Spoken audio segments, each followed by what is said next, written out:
welcome back to NostalgiaCast. I'm Darin Lundberg. And I'm Johnny Craddock. And today we'll be looking at the 1990, I laugh when I say that, the 1990 smash hit Ghost, directed by Jerry Zucker, starring Patrick Swayze, Demi Moore, Whoopi Goldberg, Tony Goldwyn.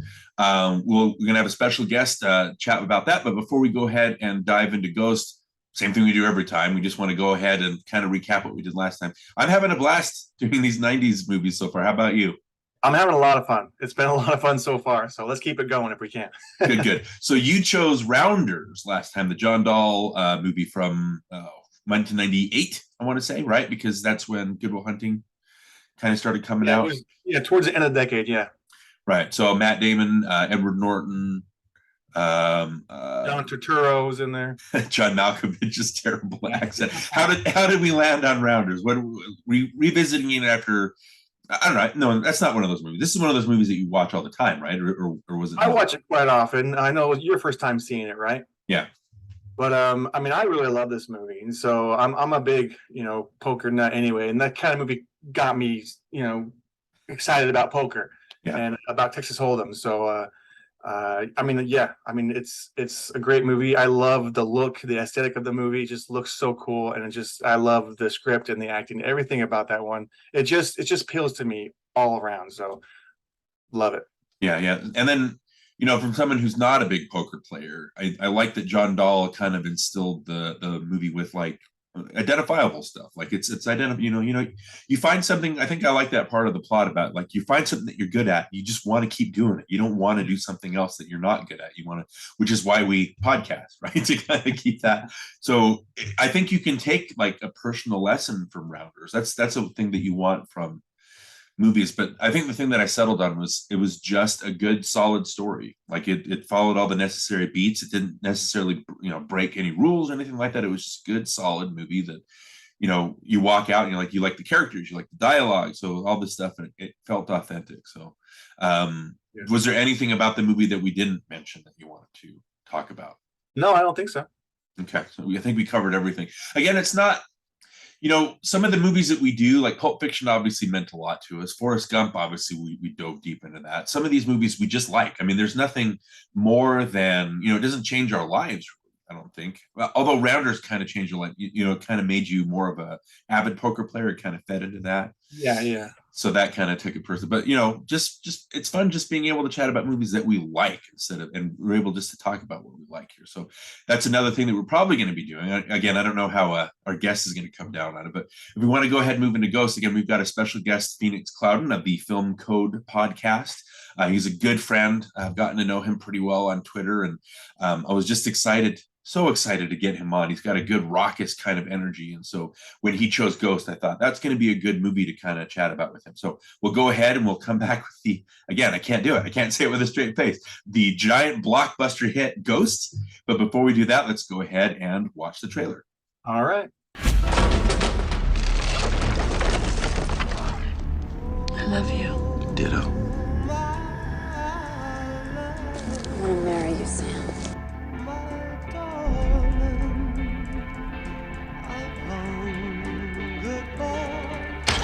Save your life. I had no idea, but it's beautiful. It's incredible. Whenever anything good in my life happens, I'm just afraid I'm gonna lose it. What do you want? Shit. Wow. Somebody! Somebody help us! Who is that? You can hear me? You are going to help me. There's a woman. Her name is Molly Jensen, and she's in terrible danger. I think I can still feel you. I understand the need to hang on to him. I really do. I get a message from Sam. All I had to do was see the word bank. Boom. She knew things, private things. You're new, huh? I can tell. You could be here for a long while. Who are you? What do you want from us? Molly? You're talking to him right now. Carl, I can't do it. Sam's dead, okay? He's dead. Molly! Get off my train! Show me how you do that. Sam was not just accidentally killed, he was murdered. You ain't got a body no more, son. You want to move something, you got to move it with your mind. If anything, if I could just touch you once more. Stay away from her! go to May, we're in trouble. They want the check and they're coming for you, so you gotta get out of here. What do you mean they want the check? Who's doing that? You hear me? Why are you doing this to me?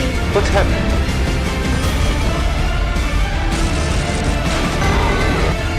Molly, why can't you hear me? I need you.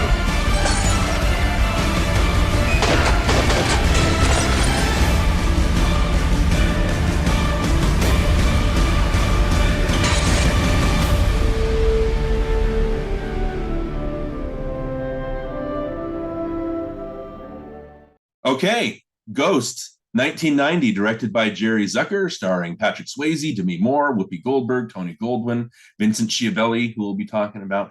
Johnny, we wanted to introduce our next special guest, Mr. Phoenix Clouden of Film Code Pod. That's the podcast that he runs. How are you doing, Phoenix? Oh man, I'm awesome. Really excited to be on here. This is one of my favorite podcasts, so I'm a little stoked to be on the show right now. Well, right back at you with Film Code. I like to call Twitter a cesspool, but if Twitter's a cesspool, then you're one of the guys who's thrown me a life raft. Like, it's been, I don't know, you're one of the guys that I just think it makes Twitter special. You know what I mean? I don't know if that makes any sense, but it's just being able to chat with you and just the laughs that we've had and the conversations that we've had. It's just been so, like I said, chatting with you earlier, it's like meeting friends that you've known since high school, even though we didn't go to high school together. It's like one of right. Having Johnny here. Also, we're all high school buddies, I guess you could say. But before we go into the movie, I just wanted to get a rundown of you. Like, again, I think you're awesome, but if you could explain, like, you co-founded the International Film Society Critics. You're a member of Pandora International Film Critics, member of the Film Independent. Like I said, you run the Film Code Pod with your friends Brandon and Zach. Mm-hmm. And so just let us know about you. Is there anything that I left out? Like, how did you get started in for your love of movies? Like, what's your history with being a critic? And how did you, I want to know how you co-founded or helped found like International Film Society Critics. That's awesome. Thank you.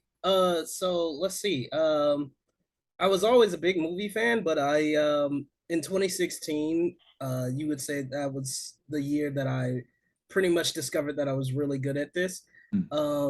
I always watched the Oscars sort of like tentatively, maybe catch a few things here or there. 2016 was the first time I'd picked the Best Picture winner, having not watched any of the movies. So that was the year Moonlight won. Yeah. And they had that big, La La Land Moonlight issue. Yeah. And literally I caught maybe like the last 20 minutes of the show and I saw like a clip or two from Moonlight and I was like, oh, that's winning Best Picture. Oh. And then, they of course announced La La Land and I was like, oh, you liars. And then I turned it off. I went to complain on Facebook and someone was like, yeah, hey, they just changed it. Like Moonlight won. I was like, what? But I went back, turned it back on. I was like, I was right. All right. And so that year I was like, you know what? Because of that mess up, I was like, I'm actually going to watch all 8 of the Best Picture nominated films and see if the Moonlight was actually the Best Picture. Yeah. I did that. And ever since then, I've been sort of like, you know what? I think I really like these things they call movies. And I kind of want to get more involved in it. And I think it's interesting that you mentioned that I was one of the bright spots of film Twitter is because once I got to Twitter, and I got to Twitter late, I was one of those people who was like, I'm going to die with Facebook. But I was like, I got to Twitter and I discovered film Twitter. And I was like, and I discovered podcasting and all of these different ways and Letterboxd and all of these ways that film lovers connected. And I was like, oh man, I would love to do a podcast. And it's just so random that I created a Letterboxd profile. And in my bio, I said, I'm actively looking for, Cleveland area people to do a podcast with. And one of my original co-hosts reached out to me and that's how we started Film Code. I randomly discovered Twitter at a certain point in time, randomly decided to make a Letterboxd profile. He randomly decided to scroll through Letterboxd, randomly came across my profile, randomly reached out to me, and now we do a podcast together and we like never met. Like it's kind of crazy. I guess. Yeah. Yeah, I think that's insane. And we've been close ever since. The podcast is now it's in its third season.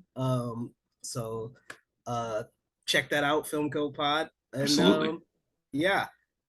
When it comes to the International Film Critics Society, Laura Ruiz, who is my co-founder, she reached out to me and asked if I wanted to, start a group, and I said, yeah, sure. And thinking not much of it, and we were about 2 weeks into it, and we were like, I think this could actually be a really big thing. And we had a good first year. We only had 8 members. And then I put out a call the next year for new members, and then we jumped up to 27. And then I put out a call this year for new members, and we got 55 responses within 24 hours. So I was like, I think we're doing okay. Yeah. So yeah, now we're gearing up for our 3rd year of running the critics group, and got a lot of exciting new critics. I'm going through applications right now, picking new members.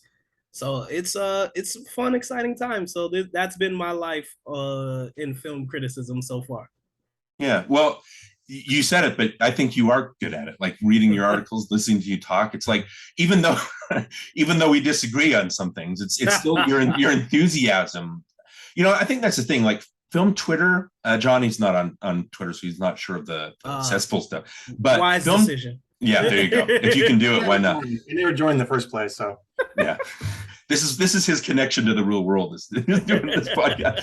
But like film Twitter, I think it kind of gets a negative connotation.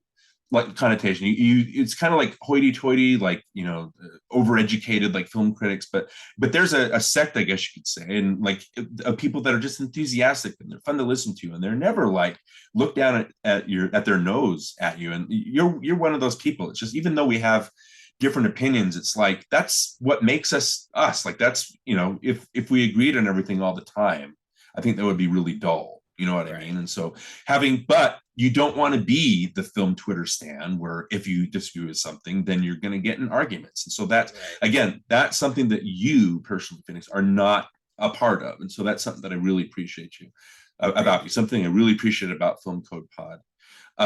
If you want to just briefly mention, why do they call it Film Code Pod? What is that special thing you do at the end of every episode? Yeah, so the idea was, the idea behind it was that we would play a game where one of us would give like a code word and a couple of clues, and the others would have to, research movies to find it. The idea behind it was supposed to make us watch more films, because a lot of us were relatively new to, film them.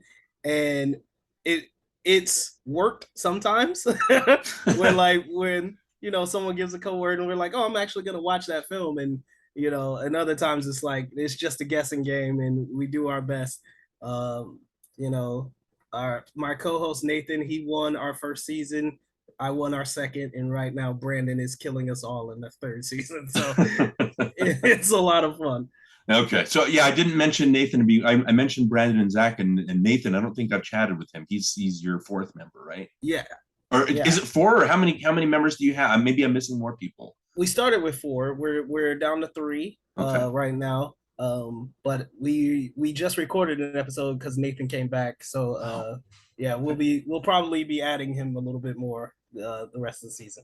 Okay. Yeah. Again, that's another fun thing with Film Code Pod. It's like you all have your different opinions, but it seems like you're all just friends, just chatting and sharing opinions about things. So again, that's great.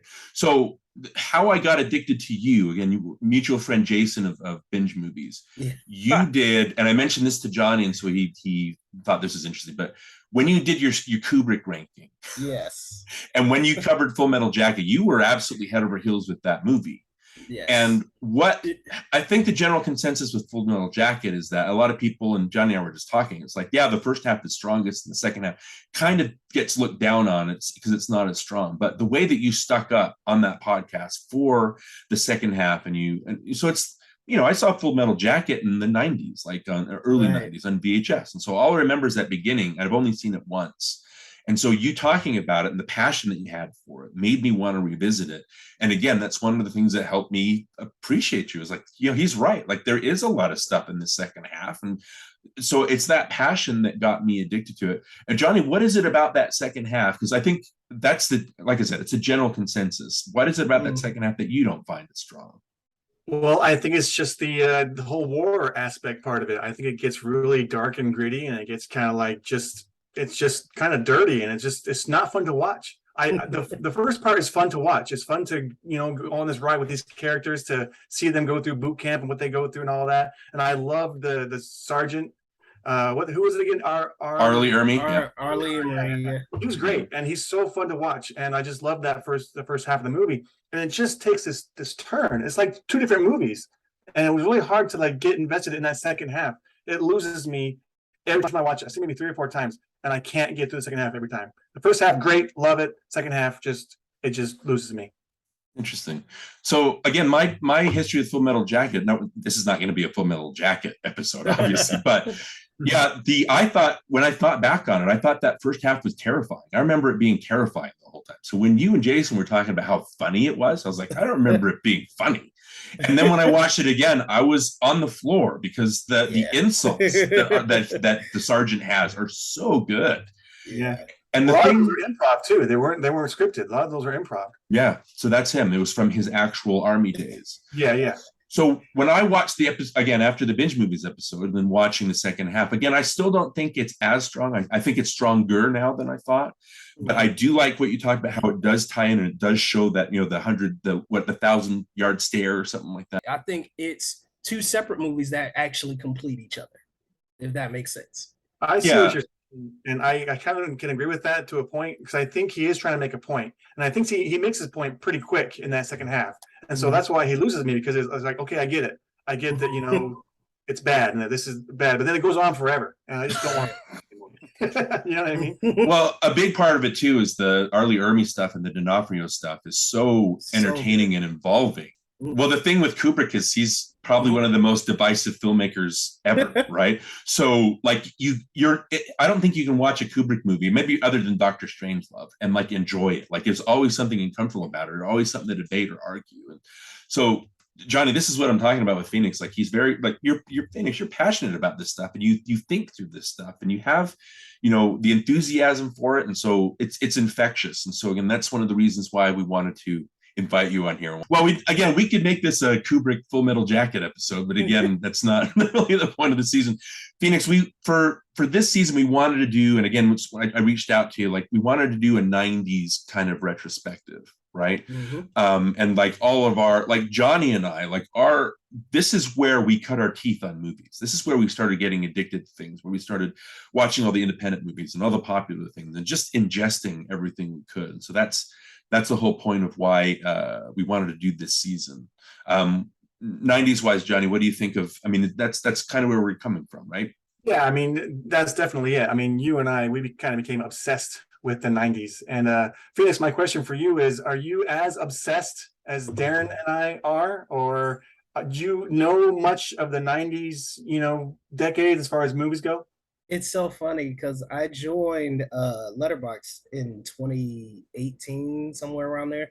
And so I've only been on it for 4 years. And no matter what I do, the 90s still remains my highest rated decade. Like of everything. Every time I rewatch a movie from the 90s, it's 4 or 5 stars. And I don't know if that's nostalgia. So I guess it's a great way to find out here. But it's just so many of the best movies I think I've ever seen take place in the 90s, and we're done in the 90s. Yeah, and so again, like our earlier episodes, we were mostly concentrating on the 80s movies that nobody had ever heard of.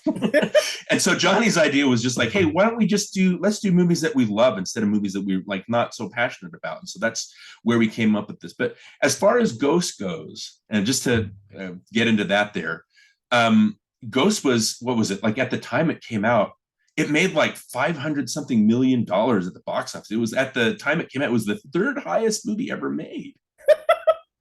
Wow. That's crazy. That's impressive. So, I mean, like I said, like when we reach out to our guests, like I gave you I said, give us a list of like 3 movies, and then Johnny and I will decide which one we're most excited about. And so Ghost was the one that we settled on. But what is your history with Ghost, and why did you pick Ghost? What is your history with Ghost? Like, I guess we should start there. Well, Ghost came out in 1990. I was about 5 or 6 around that time. And I just remember this is terrible, but I just remember the vase scene, right, where they're making the vase and Unchained Melody is playing in the background. I'm just like, that's just super cool. Like that image had always just been burned in my brain. And I didn't really get a chance to actually fully see the film until I was much older. And later, like the first time I saw it, I hadn't watched the trailer. I didn't know the story. The only thing I knew was Patrick Swayze. Like that was the only thing I knew, whom I loved, and I'm like, I'm gonna watch this because Patrick Swayze's in it, and it was amazing. And I remember the moment where the gun goes off, and spoilers for, I guess, I don't know if you guys have seen it. For spoilers for a 32-year-old movie, yeah, right. Right. But when the gun goes off, I thought Demi Moore's character was the one who was going to die, because usually in those situations when you see two people fighting over gun goes off, it's usually the person who's not involved who gets collateral damage. So that's what I thought this movie was going to go on, and it does it in such a way, because you see Willie run off, and then you see Sam go after him. Yep. And you're like, oh, so that definitely is the case. And then he turns around and to check on Molly, and that again just furthering that idea, like, oh, Molly must be gone. And then I think one of the first times I've ever seen it in a movie where you have a person looking at their dead body. And I was just like, oh, that was very well played. Like it was a great little swerve. Yeah. Timed it very well. And then to have this visual of a person looking at themselves as they're dying, I just thought that's ahead of its time. Jonny, what is your history with Ghost? Like, did you see this in a theater? Was it more like a DVD or a VHS? It was the number one VHS rental of 1991. This we'll get to it because this is my topic, but that's crazy. That's crazy to me with this movie. But what is your history with Ghost?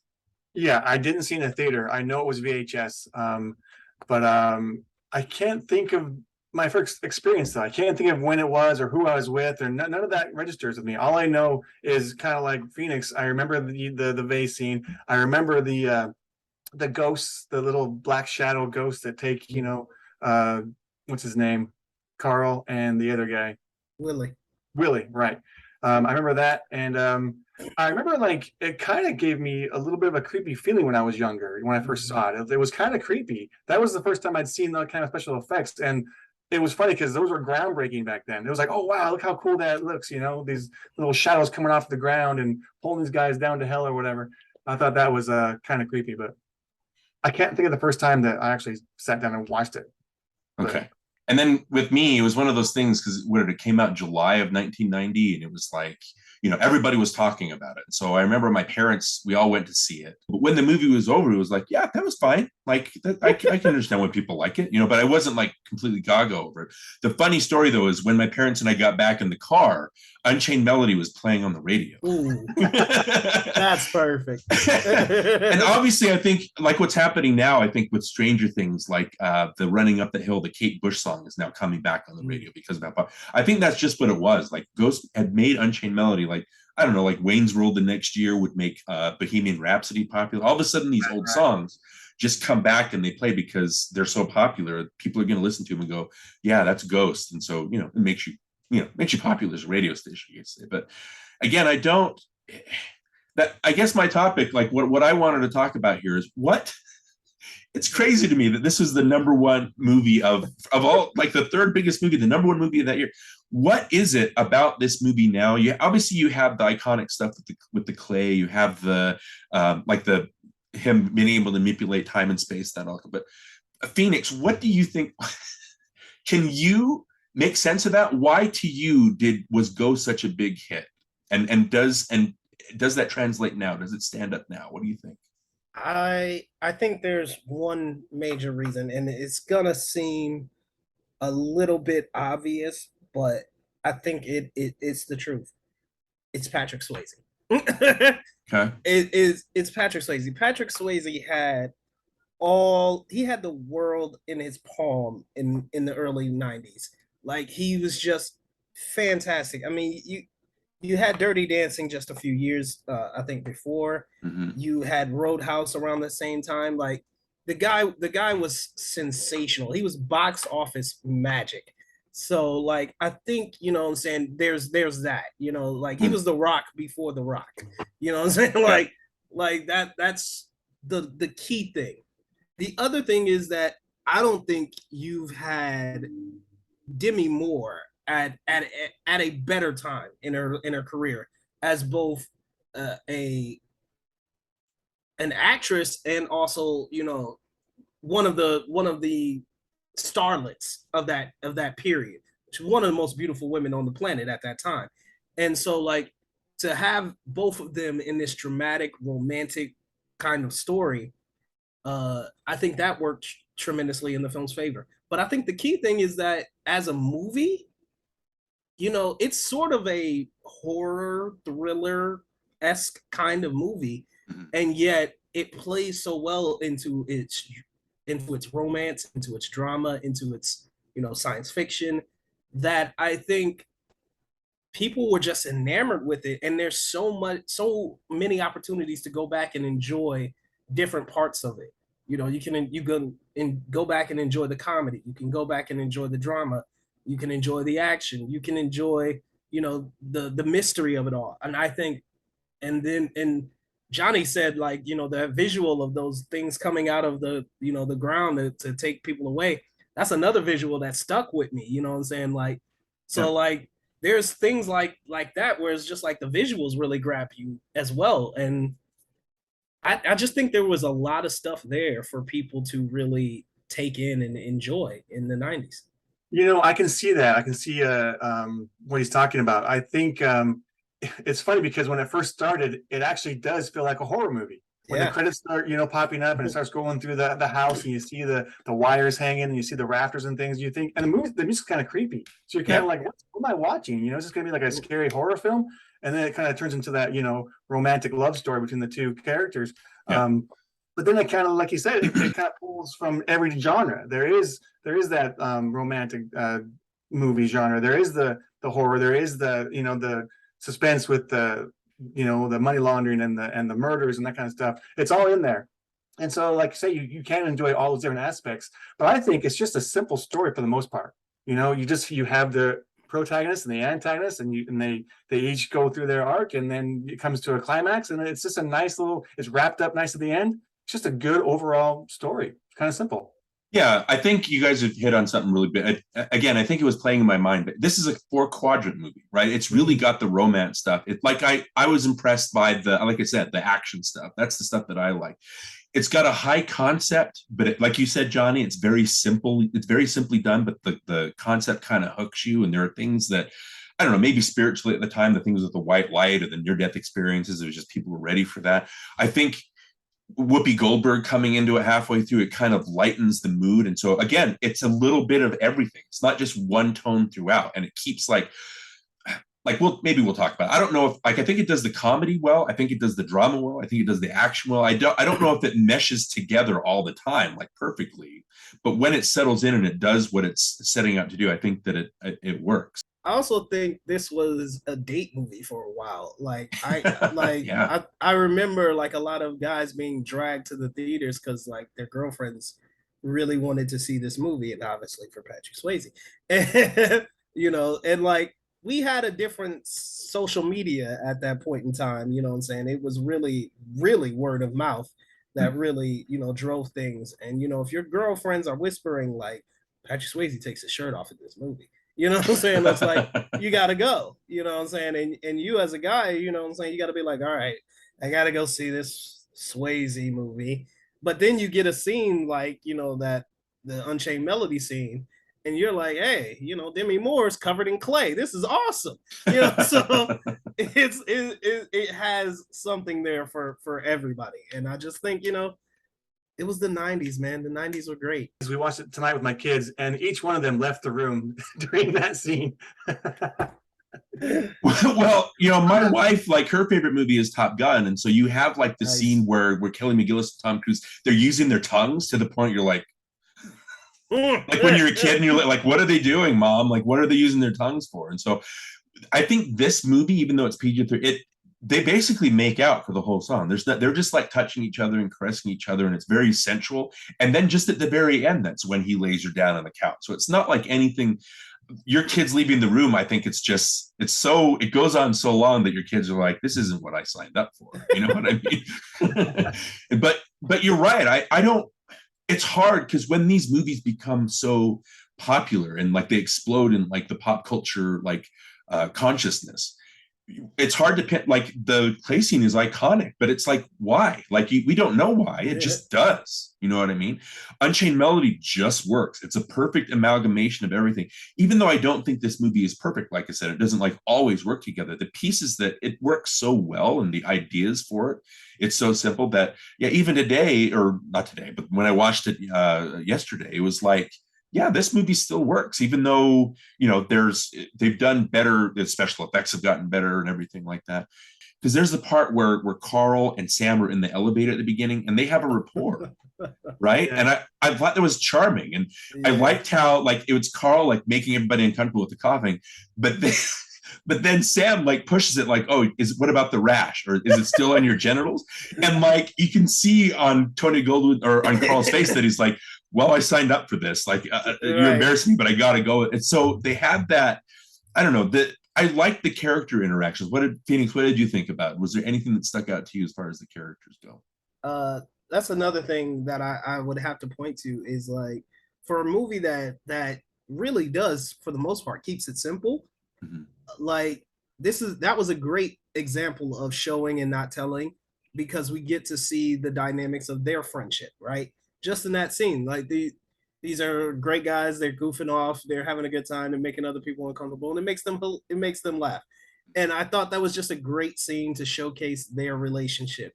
And it's one scene. It goes by fairly quickly, and we've got that idea. So I just think that was really strong writing, and especially because when later he finds out that Carl's the one that set him up, it makes that all the more impactful, because he's like, this is not someone that I would have expected to do that to me. And it works. It works on an emotional level. And I think that's just kudos to great writing. Yeah, I agree. Johnny, what do you think about the character interactions? I think they're fine. Maybe they're surface level on some, some of them. Like I don't think we get too deep into Demi Moore's character. I think she's just kind of there to be the love interest, and she does a great job. I'm not going to put anything away from her, but she does a good job. But like I think we didn't really dive deep enough into her, and I think you get Carl and you get Sam, but like I don't really feel like I got to know her as much as I wanted to. But I liked like the writing and how they revealed certain things. I like when writing does that. Like at the beginning when they're renovating, there's literally a background conversation where you hear Carl say, you guys could flip this and make more money. And then Molly says, you're obsessed. Right. It's like that ties in. I really liked the Otome scenes because I have a bunch of notes here, because when he goes and he sees Otome, you're unnerved because of the Willie stuff. Like, and he goes over and you see Whoopi Goldberg come in, and it's obvious she's a charlatan, right? It's obvious she's putting on a circus. But what each scene does in her parlor, it not only gives comedy and lets Whoopi Goldberg be funny. I think sometimes like comedians in movies like Whoopi Goldberg or Martin Short, they can be a bit much to me when they're just let them do their shtick. When they're more, I think they could do nuanced stuff. They're capable of that stuff. So, but I think that Otome is perfectly suited for Whoopi because it suits her comedy. And when she is allowed to be sincere, it works and it grounds that stuff. But when each time you go into that parlor, there's a little bit of writing that gives you the mythos of what being a ghost is, right? Like you go in there and like she's obviously a charlatan, but it's Sam and he's able to talk to her. And like she talks later, she's like, my mom had it. Like she had this gift. And so I never knew that I had it. And then later in the other scene, when he goes back, it's kind of funny because she's obviously attracting all these other ghosts. And you have the first scene I like where she's talking to the Spanish lady and Otome is like, oh, he's very handsome. And the woman's like, handsome. I thought that was a funny gag. And then later when it's like, damn, baby, what'd you do to your hair? That kind of, that's funny. But it's funny, but it also gives you that the guy is able to jump into her body, and it gives you that information. Again, builds that mythos. So even though it's a funny scene, it still has information that's going to be pertinent for the movie later. So I like the writing in those scenes. Did you guys have any like other writing instances that you wanted to point out? Phoenix, was there any other things that impressed you about how Brewster Rudin's script was structured? I mean, this won the Academy Award, I believe, for original screenplay. Yep.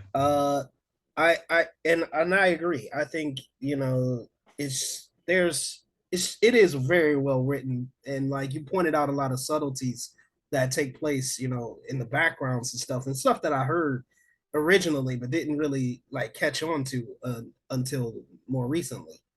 But one of the things I do want to get to Johnny's point about Demi Moore sort of being underwritten, I think it speaks to the time period, really. Like, you know, there was a lot of stories that featured the sort of damsel in distress kind of trope that I think you could argue that Demi Moore is embodying. But what I think is unique about it is, you know, especially towards the end, she realizes like she's a vital piece of this story, and is important in making sure that it works and delivers the satisfaction that Sam needs in order to cross over. And so I think she kind of comes into her autonomy. She sort of plays that damsel in distress trope for much of the film.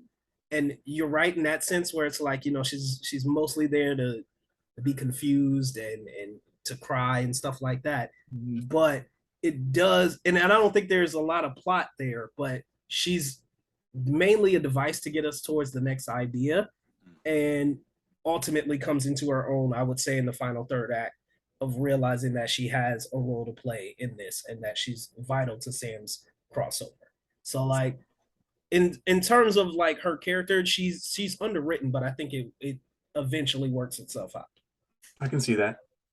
Yeah, Johnny, any other, before we get to the performances, I think that'll be a good segment, but are there any other writing instances that you want I did notice this. I noticed that it was really heavy with the foreshadowing. Like you mentioned, how they talked about, you know, Carl being obsessed with money. They constantly remind you that, you know, life can be over in a second. And they're constantly talking about, you know, the plane crash on TV or, you know, other things like that, of that nature, where you're like, okay, someone's going to die. You know what I mean? Like, you know that right away. But I thought that was kind of heavy. Maybe a little less of that would have been better, but it was still good.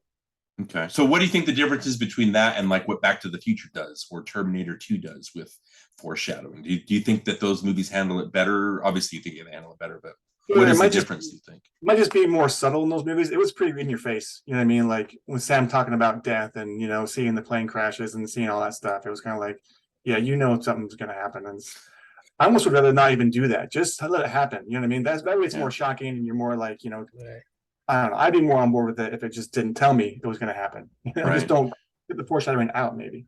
Well, a little bit of an aside. Did you guys like, I didn't notice until this time, but at the Brewster Rubin, when he got the inspiration he got is I think he was watching Hamlet, and like the Hamlet's the father's ghost comes and talks to Hamlet. It was like, that'd be an interesting movie. Let's watch a movie from the ghost perspective. And so he wrote the script around that. But then they go to see Macbeth, right? And I thought, well, why are they going to go see Macbeth? And so I looked at the plot synopsis. And again, it's about Macbeth.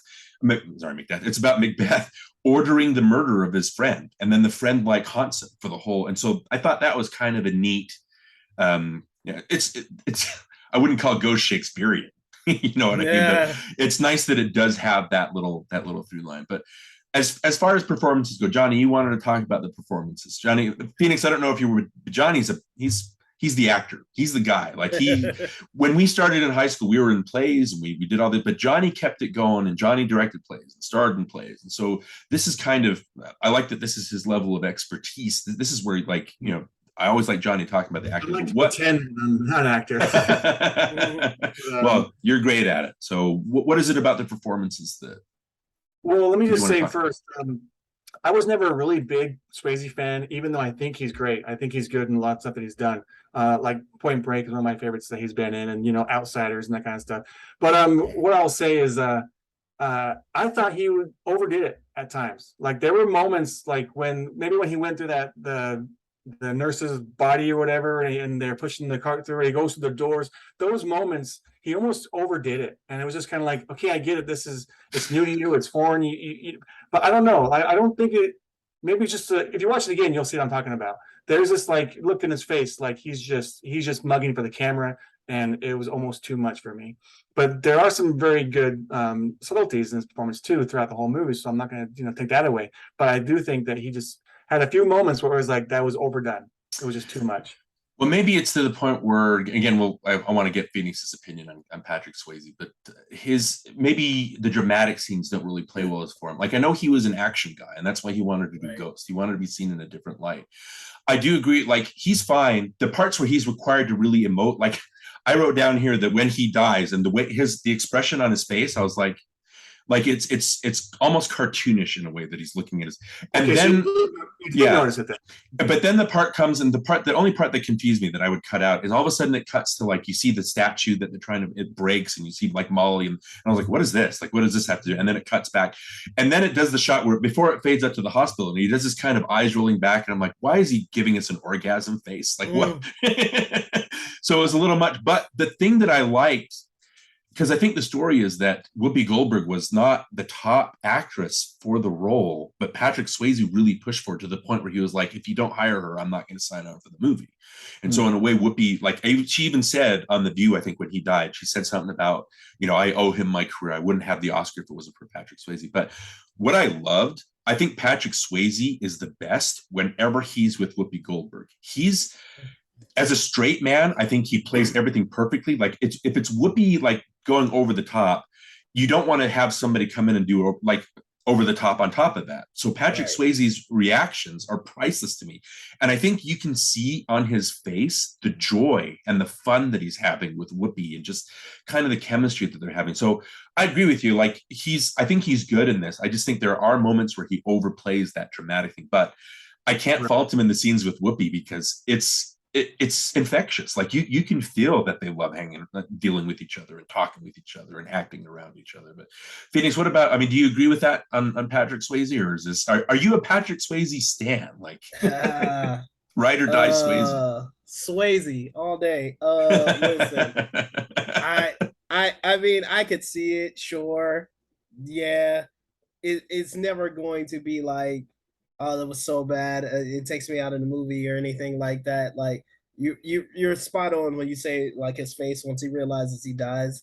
That one is a little like, okay, that's not exactly the acting choice I would have gone with. Yeah. You know what I'm saying? But like, yeah, like, but I think he does so much so well in this film. And he just really gets into it. I will say one thing I noticed this viewing is like you can tell which scenes were visual effects and which ones were not. There's a particular scene where he's running through the train cars looking for that one guy, and like he's a ghost, so he can pretty much go through the railings, but you see him dodging the railings. I was just like, huh. like weird that they would keep that in there, but that's hilarious. But yeah, you know what I'm saying? I think for this particular role, I don't think anyone has to be like, masterclass actor in it, because I just think the script really kind of does much of the heavy lifting and the story is already really strong. So I think what each person brought to it was really their own natural charisma. And I think that's really where Patrick Swayze excels, because he has so much charisma. And I think feeding off of Whoopi, who's like just a natural comedian, really works. So like that's the strength of this film, is really in just them bringing their own charisma and their own natural talents. So John, did you say everything you needed to say about Demi Moore? Is there anything else? I had a couple things. Like I said, there are a couple nuances I want to mention. I thought she was great. But like I say, it was a little surface level, but I still thought she was great. She did a really good job producing tears in every scene. So that's I think that was the thing. Like they hired her because she could cry on cue. Yeah. Like it was just an easy. There are 2 points that I really thought Demi Moore was great. And it's the part where she's talking to Stephen Root, who I was like, Stephen Root, I like seeing him. And I'm I'm sad that his name is Police Sergeant. Like that's his only name. Like that's his character.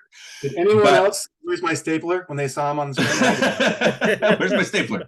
Yeah, or as the blind guy or whatever from Mobret. Like that's where my mind went to. But when he's chatting with her, and there's a part where she stops and she's like, "I just thought," and so she's talking about how she could feel him, and you get the sense that she really misses him. Like I got the sense that she loved this man, and there was a piece of her missing in that scene. It was nice that she was talking about, it was nice having this feeling or feeling like he was there. And then later the scene where, Oda comes back and before he lifts the penny and she's upset with her. She's like, "Why are you doing this to me?" And she starts breaking down like on the other side of the door. And I think she really, really sold that part too. Cause I was like, yeah, she's underwritten, but at that moment I'm getting that this is so stressful for her. It's so heartbreaking and she can't move on because people keep coming. She can't let go, but then other people also come in and they don't let him go. And so I can see where her frustration comes from. And I love that in her performance. So even though she's not, the writing is in there, I think in the performance, I think she sells those moments and makes Molly a character.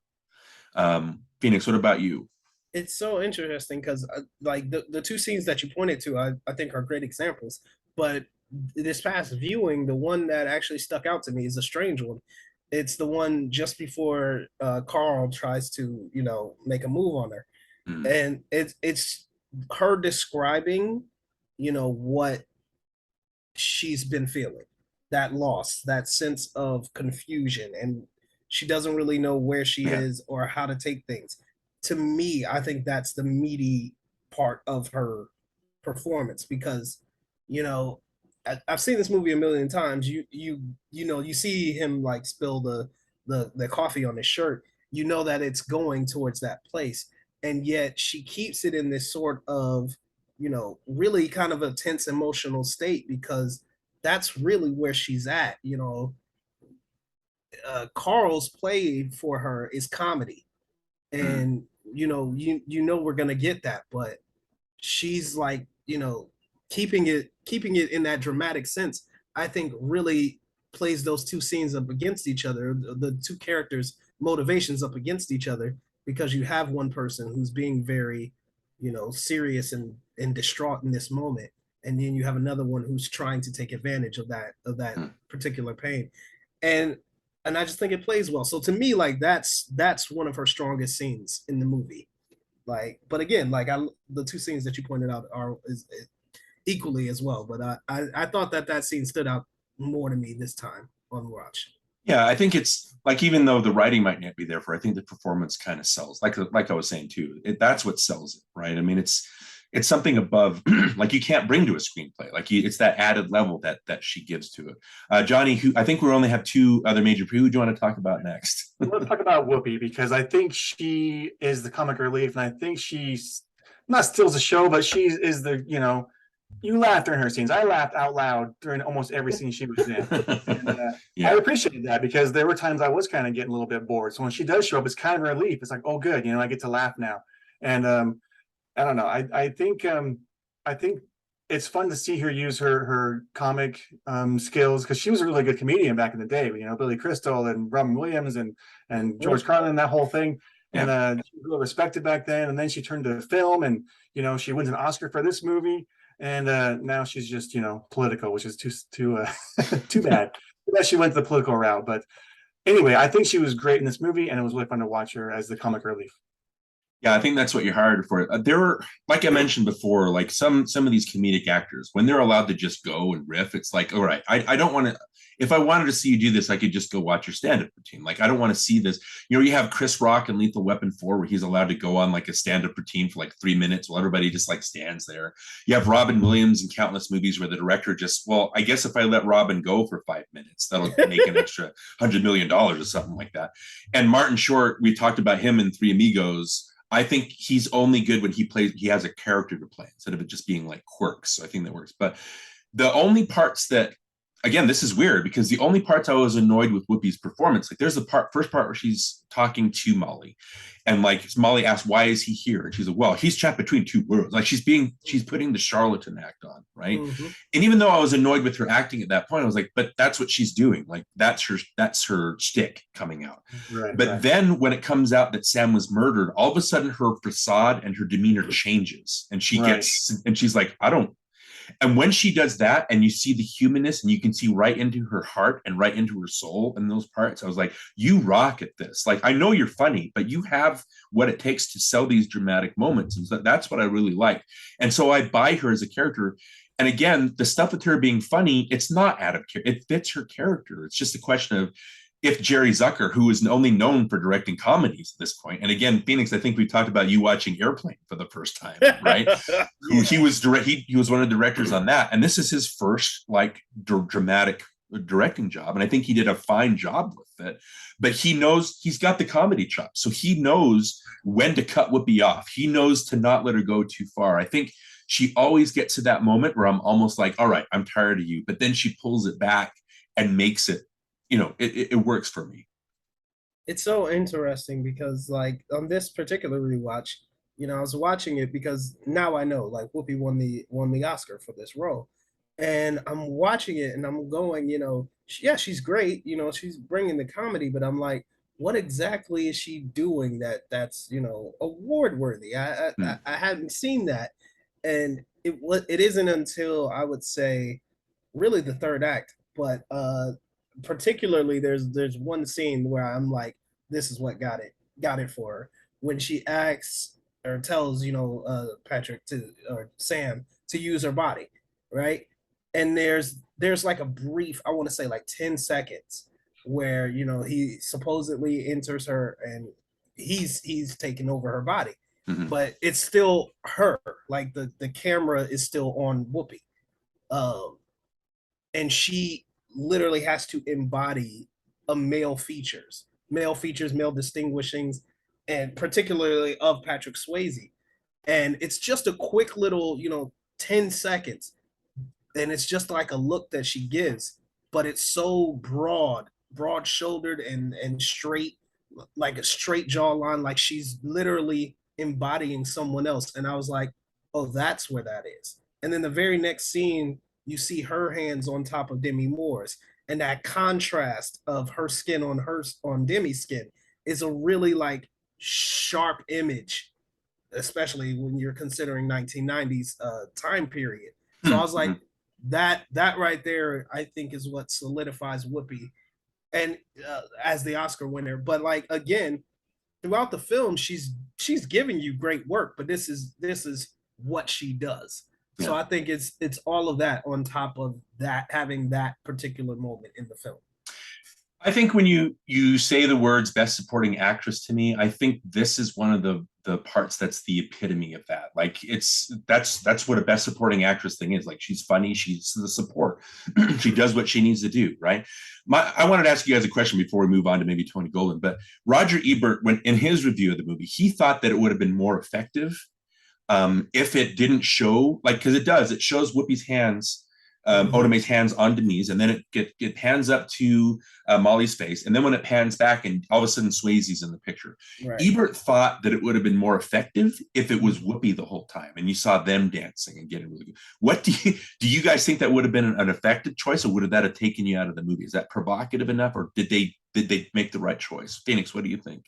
It's interesting because like this last time I saw it, I thought that they did do that. I was like, so when I saw Patrick Swayze, I was like, oh, okay. And like in my mind, I was like, well, maybe they crisscross it. You know what I'm saying? Like, so sometimes you'll see Whoopi and other times you'll see Patrick. Yeah. And it's like, no, they kept it like that. I agree with Roger Ebert. I think maybe not for the entire time, but I think like there should have been at least one scene where you saw like that contrast where it's like, yes, he's embodying her, but it's still her. And then maybe through camera trickery, what I'm saying, maybe a little 180 or whatever 360 shot, it pans and it changes to Patrick Swayze. I think that would have been great, but I still like what they did with it. It still works, but like, yeah, I think if you had that shot, it would have been a nice provocative shot. So I think they basically settled on the hands to get that imagery. Like a compromise. Johnny, what do you think? Do you think they made the right choice? Yeah, I think it works the way it is. I like that they established that it's Whoopi's body, but then I actually like the fact that it switches over to the Swayze. Yeah, I like that. I think it works really well. You get some connection. Okay, and then there's obviously one actor left to talk about. Who do we need to talk about next? Yeah, Tony Goldwyn. I want to talk about him for sure because I think his performance was under-recognized. I think if anybody deserves a Best Supporting Actor Oscar for this performance is Tony Goldwyn in Ghost, because he just brings so much subtlety and nuance, and his performance is so layered. If you watch it the first time, you don't really catch it. When you watch it the second time, you start to see his reactions, his subtle reactions that he has, his subtext that he's thinking, and in the scenes, you're like, this guy. He really gave it all, and he was so realistic and so believable. I think he was just phenomenal in this movie in that role. The scene that I want to point out specifically is actually, let me ask you a question first. Did he want to murder Sam, or did he just want Willie to rob them, and the shooting was an accident? What did you guys think, or did they say it in the movie? You can tell that he obviously didn't want Sam to die. It was an accident, and but he knew that risk, and he basically had come to grips with it. Mm-hmm. But I think he understood that that wasn't the plan, and even still, like, it didn't work out the way that he wanted it to, whether Sam had lived or died. So it was just a mess at that point. Okay. Yeah, the shot I wanted to point out, to your point, Johnny, is when they're at the funeral and it shows Molly obviously reacting and mourning, and then it pans up and shows Carl. There's a look on his face, like, if you don't know he's the bad guy, the look on his face says, yeah, he's mourning too that his best friend was killed. The second time you watch it, the look on his face is more nuanced than that. It's like, I didn't want this to happen. I'm also mourning him, but I didn't want this. And so I like that. I think he sold that.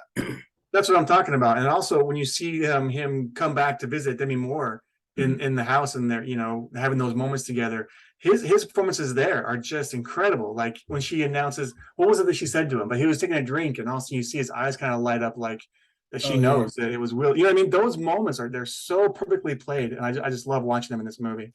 I think the scene in particular too, when he realizes that the money isn't in the account anymore, that level of panic and sweat on his face. Yeah. I mean, he really sells it. I'll give him that. Yeah, he really sells it. Well, when they hired him, I think he almost didn't get hired because he was too nice. Like, he had too nice of a face and a demeanor, and he's like, well, that's what sells the role, right? Why would you want to telegraph it from the very beginning that he's evil?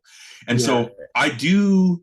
Again, I think maybe like it devolving into an action climax in the end, it's a little maybe obvious. I think when you do the dance with Swayze and more dancing, and then all of a sudden it waits for the perfect moment for Carl to knock on the door and kind of. And so I was like, well, that's written. You know what I mean? It's not like nuance writing. It's written. Like, oh, they're writing it to that point. It doesn't feel that. It feels like they've got to hit this point. But him turning into a full on. I think he even sells it at the end. Like, even though he's kind of lost it, he's still, he's pointing the gun at Oda Mae, and he's like, he doesn't want to do it. He's like, I don't want to be this, but I've got no choice. It's like pushed to that place, yeah. And I think it's funny that it's like William Atherton in a movie, or some other guys that always play these bad guys and they get kicked in the street or stuff like that. I think William Zabka even got that for a little bit. It's funny that Goldwyn started out this decade being hated because I think he tells a story about how he was in a restaurant and this waitress kept shooting him like a dead eye, like glaring at him, and he couldn't figure it out. And he finally went up and said, what's going on? She's like, oh, now I place you. I knew I hated you, but I couldn't figure out from where.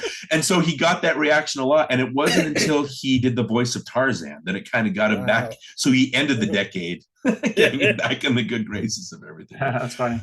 I think you're both right. I think out of everybody, I know Swayze does what he needs to do. He sells the moments with Whoopi. Whoopi sells the comedy. She sells the sincere moments. Demi Moore, when she needs to cry, she cries. I think I would agree. Like, Tony Goldwyn is the most nuanced guy. He gives the most solid performance from beginning to end. And it's not the showy part. It's like the Aaron Eckhart role in The Dark Knight. It's like Heath Ledger's too busy stealing the spotlight that you don't notice this other guy doing solid work, and should be recognized for it. Yeah. And then obviously, like, I want to throw a shout out to Vincent Schiavelli, because I think, that's one of his iconic, even though his name is Subway Ghost, like, you know what I mean? I think it was nice seeing him in there. Was there any other points, John, you wanted to make about acting or anything like that? No, but I wanted to point out this. I never understood how he got the penny over the bottom of the door. There's a gap in the door, and he gets the penny up on the door. That's always bothered me. Just that gap, right? Yeah. Well, maybe that's a good segue. I wanted to talk about, and then Phoenix, if you have something that you want to talk about, like, in depth, let's do that. But like, we did an episode, I think it was our third episode. We covered The Frighteners, the Peter Jackson and Michael J. Fox movie. And Johnny and I got into a deep discussion about the rules that movie sets up, because it's never clear what the rules are with the ghosts. Like, can they be killed by bullets?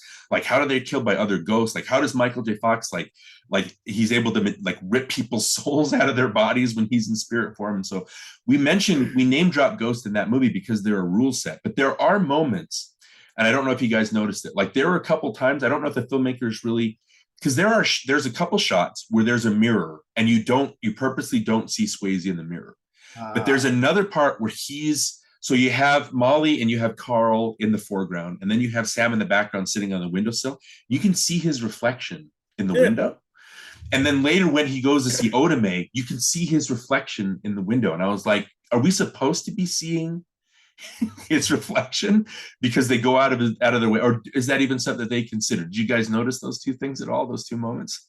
Or any others? I didn't notice it, but I did notice that cool mirror shot, though, when the guy with the mirrors walking by, and then all of a sudden the camera pulls out of the mirror and they're back in the. I thought that was a really cool shot. Remind me of the Contact mirror shot. Yeah, just hiding it. Right. And then as far as rules go, like, he can't get through a door, but he's able to sit in a car. You know, you know what I mean? There are just these moments that it's like, all right, like, obviously they didn't figure this out. What are the rules, right? Like, I feel like this was one of the first movies, if maybe the only movie, that really tapped into that concept. So I feel like he's learning it at the same time we're learning. So the other thing too is we talked about the demon things. I think, Phoenix, you said that it made an impression on you. I think it's funny though that maybe watching it now, I think it's simple to the point where it's almost funny. I don't know if it made any, what did you think about? Do you think that the demons kind of stuck out? Yeah. Like, I'll say, like, 30 some odd years removed from it, it has a level of cheese factor to it now. You know what I'm saying? And the visuals stuck out to me because I was like, it's literally like the shadows on the ground that come alive and drag you away. And I just thought that was really just innovative and super cool. Yeah. 32 years ago. And like today I'm just like, it's still innovative, still kind of cool for 1990, but you can see the cheese on that. So well, it's kind of like you're being dragged away by paper mache, right? Yeah, it's just so weird. I did like the shot of Tony Goldwyn. It goes on for like forever, it seems, where he's just spinning and you have the shadows. And it seemed to be the epitome of the don't worry, you feel stupid, but we'll make you look good in post. That seems like one of the epitome of those. By the way, I will say this. I noticed the wire. I noticed the wire that was pulling away. Oh. No, I didn't. Yeah, you can see the wire. If you look closely, you can see him being pulled away by the harness that he's on. Oh, interesting. Nice. Oh, shucks, I gotta watch it again. Oh, no. And then I think the last thing I'll say about like the training, I laughed. So Sam learns how to manipulate materials, right? And then it has the shot of like he does like we're amazed because, oh look, he can play with the subway, the trash can lid, or he can jump up and hit like the subway train sign. But then I was like, but what we're really doing is we're just seeing Patrick Swayze, the actor, like move a garbage can lid. But I think in the moment it sells it. I don't know. I thought that was kind of a neat touch. No, I think that's the natural charm of Swayze, man. Like, just making everyday things look awesome. So appreciate watching him do ballet jumps into the train, though. That was kind of fun. Yeah, his dance. You got to have a little dirty dancing. Melly stuff in there. So Phoenix, we talked about the performances, we talked about the special effects. Was there anything else that you wanted to like pinpoint and talk about like in depth? Anything about this movie kind of close us out about like how you feel about Ghost, or what makes this movie important to you? There's two things. The oh god, I wish I you said his name, but I can't remember it. The subway ghost. Schiavelli, yeah. Yeah. I remember when I first saw this movie, I was like, oh, I wish we had more time with that character, right? Like his story is so interesting. I'm left with so many questions. Like, and after like he discovers how to manipulate stuff, we don't see that character anymore. And I was just like, oh, that sucks. He's so interesting.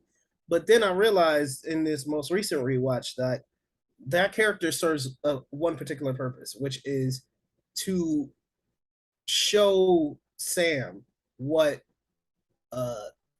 happens to a ghost who's been trapped for so long, right? Yeah. It's supposed to scare him into really moving forward with his solving his murder, because otherwise, you end up in that situation where you're lost and you really can't go back. And that's what that character serves. So like when I first saw it, I was just like, oh, I want more of that guy. But now like in recent times, I'm more like, oh, I see what purpose that character served. The other thing I do want to point to is like, I do think it's interesting that Patrick Swayze had to convince them to cast Whoopi Goldberg, because it's such an interesting dynamic that's added to this film. You see Swayze, you see Sam and Molly and Carl. They're very, upper class, say individuals. These guys work at, a accounting firm. She's an artist. They're very much the upper echelon kind of people. And you have Whoopi Goldberg, who's, struggling for every dollar, ripping folks off, living in the slums type of thing. And I think without this situation, these two characters never meet. You know what I'm saying? Like, yeah, their paths literally never cross. And I just think it's so interesting that we get this story where they have to interact, and she's the only one that can hear him, and therefore he has to learn someone whom he's never had to deal with. Like that scene you're talking about where she's playing it up and he's sort of, playing it straight, like she's getting mad at him for saying, God damn it, or something like that. Yep. And like that dynamic of, just learning how to interact with someone who's different from you. And one of my particular favorite scenes is when he's singing "I Am Henry VIII, I Am," and like keeping her up at night. I'm like, that's brilliant, because like, again, speaking to that other scene where we were talking about between Sam and Carl, where they're playing off each other, and it's a very showy kind of a scene. You have those two scenes where you're like, this is that character dynamic between these two, where they're learning how to deal with each other, because they otherwise never would have crossed paths. I just think that's brilliant. And I love like the last line that she says to him, which is basically, she's like, you're all right. You know what I'm saying? Which is her saying like, we probably never would have ever met in any other circumstances, but considering all things considered, you're all right. You know what I'm saying? You're all right. You're good. I don't even want to say it, but yeah, that's exactly it. But one of us had to go there. Right. I mean, like, yeah, but like, I love it because it's like, it shows that there are cultural differences, but through whatever circumstances, hopefully it doesn't have to be a supernatural one, we can come together and see each other for who we are. This is going to sound weird. As much as I like it, as much as I don't like it, because I don't think it's like, again, a masterpiece of any. It does its job, and that's sometimes all you need in a movie, right? But it does have the credentials. It does have Jerry Zucker like being the first, like his first dramatic part. It does have Patrick Swayze like doing his first real dramatic role. Demi Moore, this is the movie that made her a star. We didn't mention him at first, but the name that I loved seeing at the beginning was Walter Murch, the famed editor, sound designer for Apocalypse Now and The Conversation and The Godfather. Jonny and I talked about him for Return to Oz that he directed. That was his only directorial effort. So it has, and it has Maurice Jarre doing the music. I like the love theme, not just the Unchained Melody thing that he adapts, but the love theme for Sam and Molly. I like Sam's hero theme that it plays when it shows him again being. So it has the credentials. It's not just a one-off. It was made by solid craftsmen, and I think when you have that, when you have a movie that's, you know, solid all the way through, it doesn't break any rules, doesn't reinvent the wheel, but it just tells a good quality story. I think that's kind of what a lot of people don't realize that they're looking for a lot of the time. We look for the spectacle, but we don't realize we want, like, you know, just the down home stuff that really works, the nitty gritty that makes movies work. Jonny, were there any other thoughts you wanted to talk about or add to with Ghost? No, I mean, I agree with that completely, though. I think that's all we want sometimes, is just the simplicity and the, you know, the just overall good story. That's what we're looking for. And I think that it delivers that. Yeah. Phoenix, have you seen The Frighteners? I have seen The Frighteners, yes. Did you guys think that is this where Jackson got his idea for The Frighteners, where he saw the Oda-Mae character and was like, I could turn that? And that Ghost made 500 million. So if I do that, right. I mean, it's not a bad idea. So, I get it. Right. That movie should have been so much better. Yeah, I think we talked about that in our episode as well. So again, I think Phoenix, the Ghost, that's a great. One of the things that I want to talk about with these 90s movies, I want to talk about movies that either made stamps on culture or made stamps on us as you know, movie critics or movie buffs. And I think Ghost fits what we're looking for, the tone that we're looking for. And so again, I think that's a good solid reminder that these movies are still out there that did make an impact, even though they're not quite as showy as movies we see today, but they're still, you know, they're there, and we can see why they, you know, had such a good kind of, like I said, an impact on audiences. So, yeah, Phoenix, I want to make this the first of many conversations that we have with you. So again, it's your energy, and it's just the again, Ghost. When I was watching it, I was like, what am I going to talk about? Like, I get it, but what deep things? And so I like all the stuff that we brought to this conversation. This is what I'm talking about with people like social media or Twitter or podcasts, that we're able to chat about these things and find the deep meanings in movies that other people might not find. So again, we appreciate you bringing your energy and your enthusiasm into this. Maybe you can come back and we can do Full Metal Jacket. Yeah, let's do that. Okay. And we'll really get into it. We'll pound Jonny into submission. Well, Phoenix, like, tell again, we heard about you at the beginning, but where can our listeners find you? How do we get people to the Film Code podcast? Yes. How do we get people over to you? Well, you guys can find Film Code on Twitter and Instagram at Film Code Pod. But you know, we are on every major platform, listening platform, just audio right now. So we are on Apple Podcasts, Spotify, Google, Stitcher, iHeart, wherever you guys find your podcast. So check us out. You know, we're in our third season. We're in the midst of a couple of indie films right now, and we're gonna start releasing some major blockbuster episodes this year. So we got Woman King coming up. We also have Don't Worry, Darling, Smile. So, you know, as we're especially leaning into October, we're going to be doing a few more horror films. So should be a fun time. All right. And then we haven't done it, but do you want to give us the Swayze? I told you before, I was like, I want to hear you yell that at least once. At least once, man. Listen, I tried to tone it down because I was like, I don't want to be too much of a fanboy, but man. Yeah. I freaking love Swayze, man. So, you know, one time, Swayze!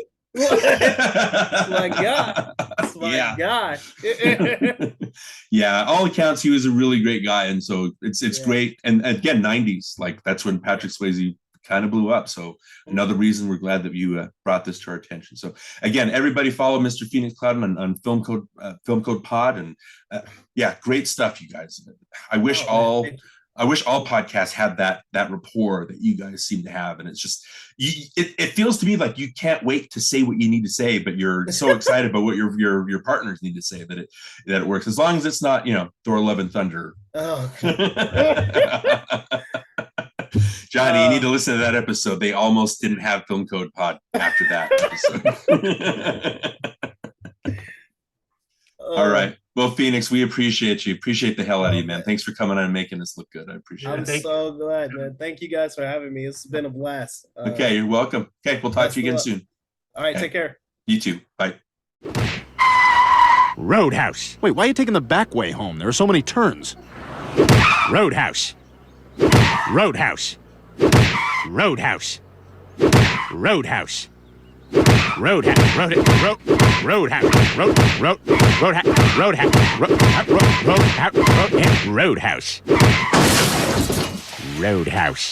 Roadhouse. Ghost. Just a little bit of spoilers. We're going to go over our top 3 Patrick Swayze performances, but I don't have Ghost in one of the top 3. Yeah, even though I think he's good. We talked about it in the episode. Going back and thinking about his other movies, I think what's good about Ghost is it's a different role for him. You see him in Roadhouse, you see him in Dirty Dancing.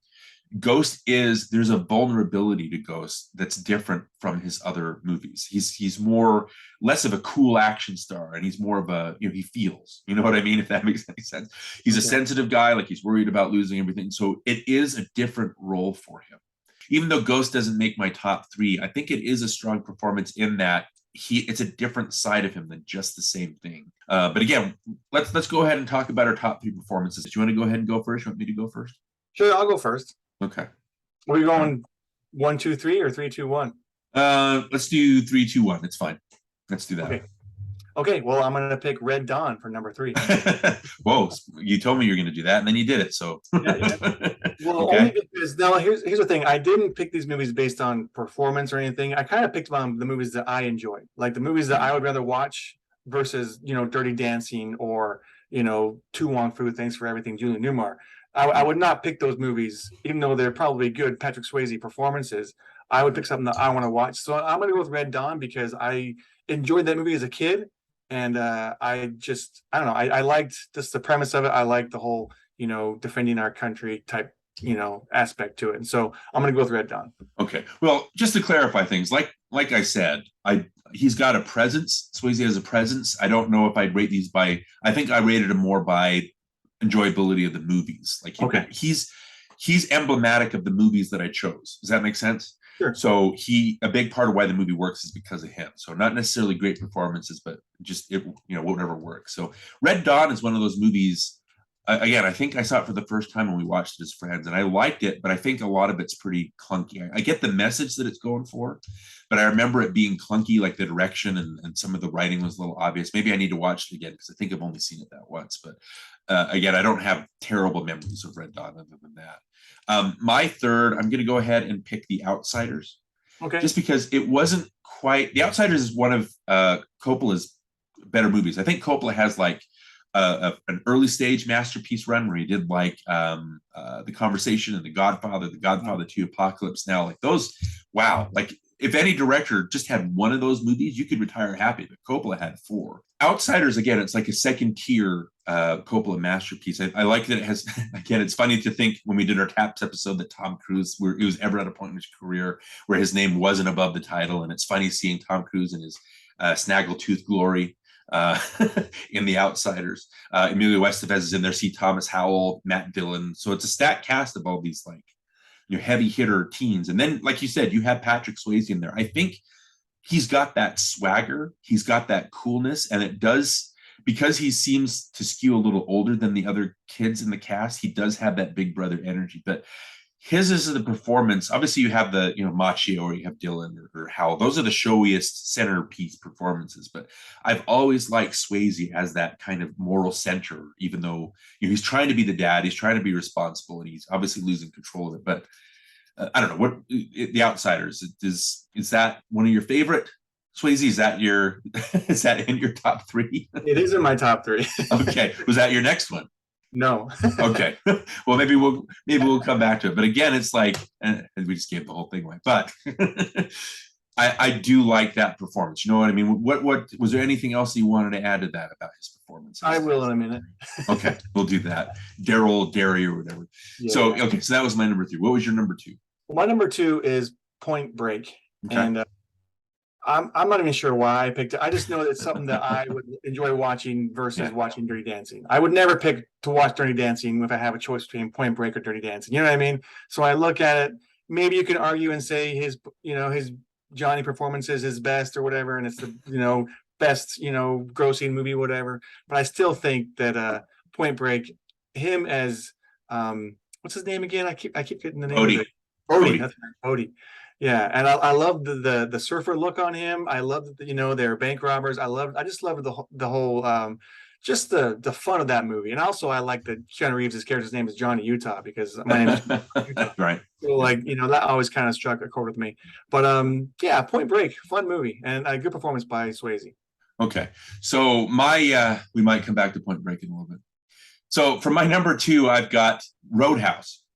Roadhouse is like a guilty pleasure movie. I mean, there's nothing like particularly like deep about it. There's nothing particularly like life-changing. Again, we're talking about life-changing movies, stuff like that. And I don't even know if I'd necessarily call it good. It's a silly movie, but I think why I like Roadhouse, and I've seen it a couple times, but it's still a lot of the scenes like have made an impression, and they've lasted. It might be because of the Kelly Lynch character. It might be because I think Patrick Swayze, what really sells this movie, if you want to know what Patrick Swayze is all about, I think you look at Dirty Dancing or you look at Roadhouse. I think Roadhouse is the movie that's kind of like, he's got the athleticism, like he can fight, obviously. So he sells the fight scenes, right?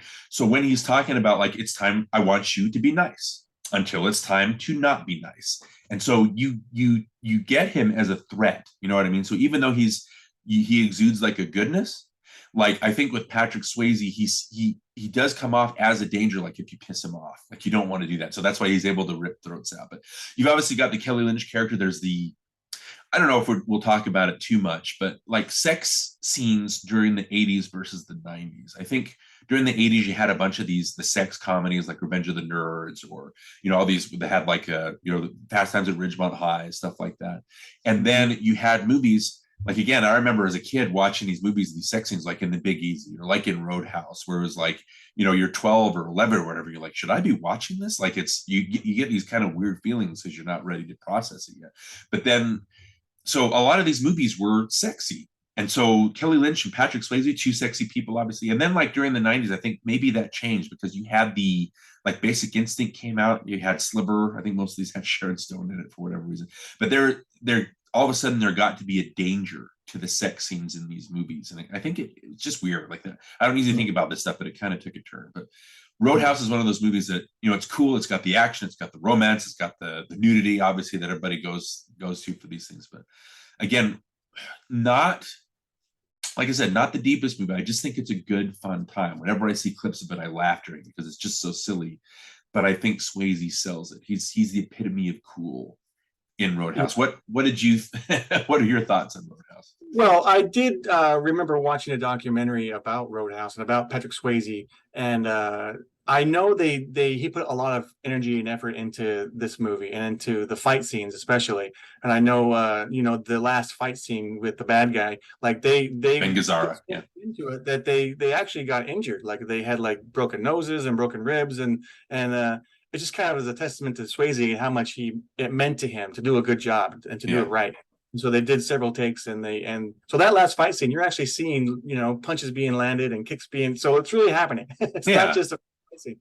But also just kind of shows, you know, that his willingness to make it the best that he can, I think, and that just kind of shows what a you know, great artist he is.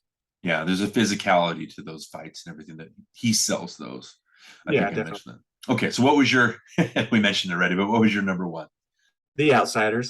Yeah. Okay. So let me ask you, like, did you pick Outsiders because it's a full-blooded movie, or is it? Well, I think it speaks to me because it was those S.E. Hinton novels. I read them when I was younger, like in 7th, 8th grade. I read That Was and This Is Now and Text. I remember reading The Outsiders, and it was one of those first times where I experienced, you know, reading the book and then watching the movie, and kind of having that experience, but also because I like the story, and I like the setting, and I like the characters in the story. And there's a Johnny. I know Ralph Macchio plays Johnny, so that also is something that, you know, I kind of identified with.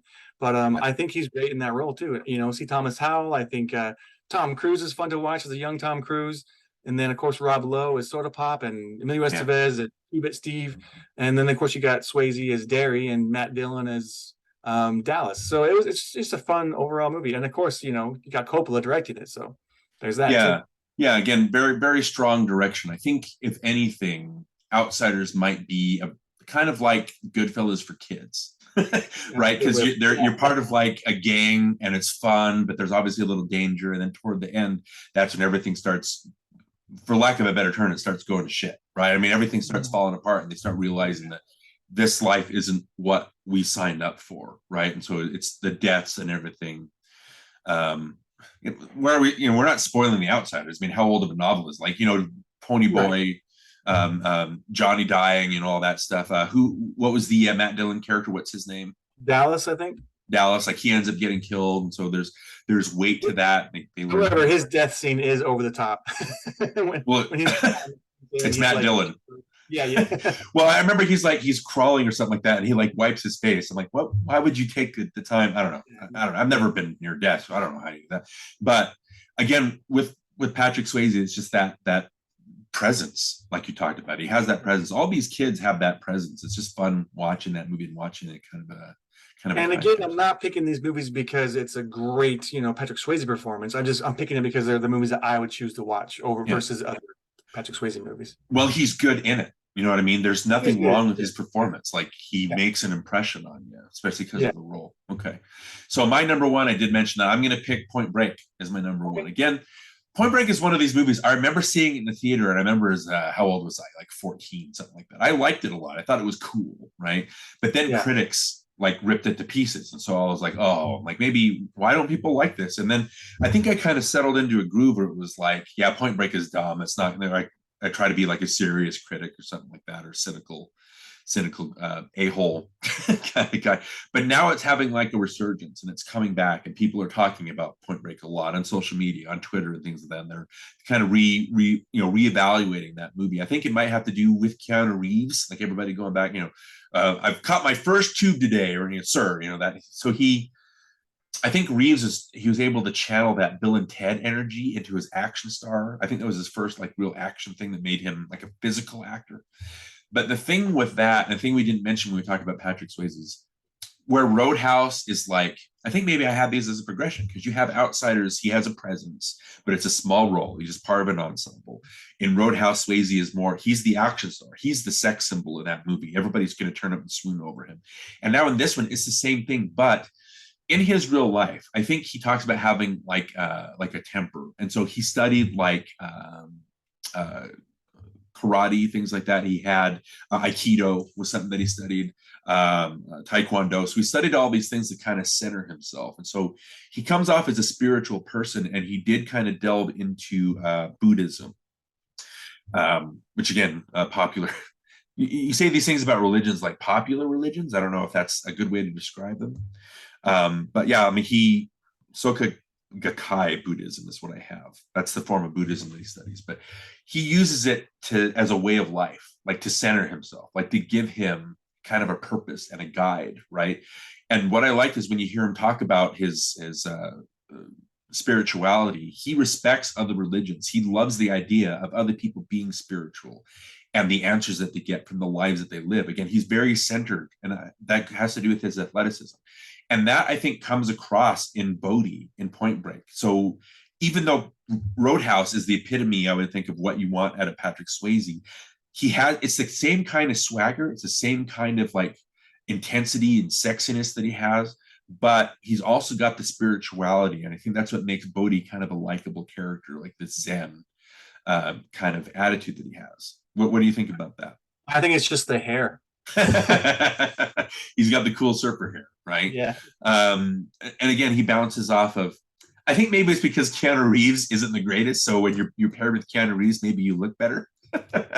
Especially back then. Again, we covered Keanu Reeves. I don't mean to badmouth, because we talked about how much we loved him during our Bill and Ted episode, but obviously, like I said, he's still got that Bill and Tedism. He's got the physicality, but Patrick Swayze is the centered guy. Like, that's his role, I think. And Point Break, even though that's also a guilty pleasure, it's obviously a Catherine Bigelow movie, who's probably the most masculine female director. She knows how to make a good action movie. I think that's why people don't really have a problem with her. But I just think that, yeah, like we talked about, I don't think Swayze he's ever had a performance that was like, oh my gosh, this is like, Heath Ledger level. This is like Christoph Waltz level. He's never had that, but he does have a presence. And I think it's most focused in Point Break, which is why I chose that as number one. Okay. So very good. But yeah, I mean, Patrick Swayze, if we're going to talk 90s movies, I know that he hit it big in the 80s, and Ghost is obviously a big start for him. Again, just a big loss. I remember seeing him, we just saw Val Kilmer in Top Gun Maverick, and I remember my mom had the hugest crush on Val Kilmer. Val Kilmer was a gorgeous dude, but to see him, like, the way that his life has taken him and the cancer that he has, like, see him there. And it was same thing with Swayze. Like, he's got, when I was looking at clips, like the way Swayze looked in Dirty Dancing, he looks the same like 10 years later, like in movies that he made in 1999 or in 2005. Donnie Darko, like he looks the same. Like, he doesn't look like he ages. Like, he has that youthfulness. And so when he was diagnosed with that cancer, and all of a sudden you saw him withered away again, he was diagnosed, I think, he started having stomach pains in December when he was shooting a TV show called The Beast. And then by January, he'd been diagnosed with pancreatic cancer. And then 20 months after that, he was gone.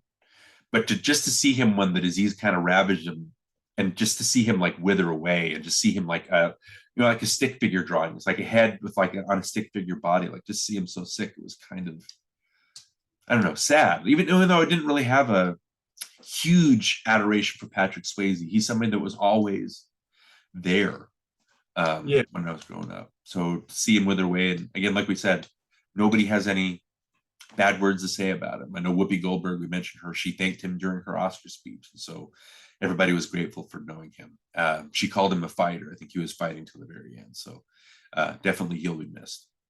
Yeah. So, okay, so we'll go ahead and leave that behind. It's your choice next time. What are we going to talk about for our next 90s? So I invited a friend on, so we have another guest. Okay.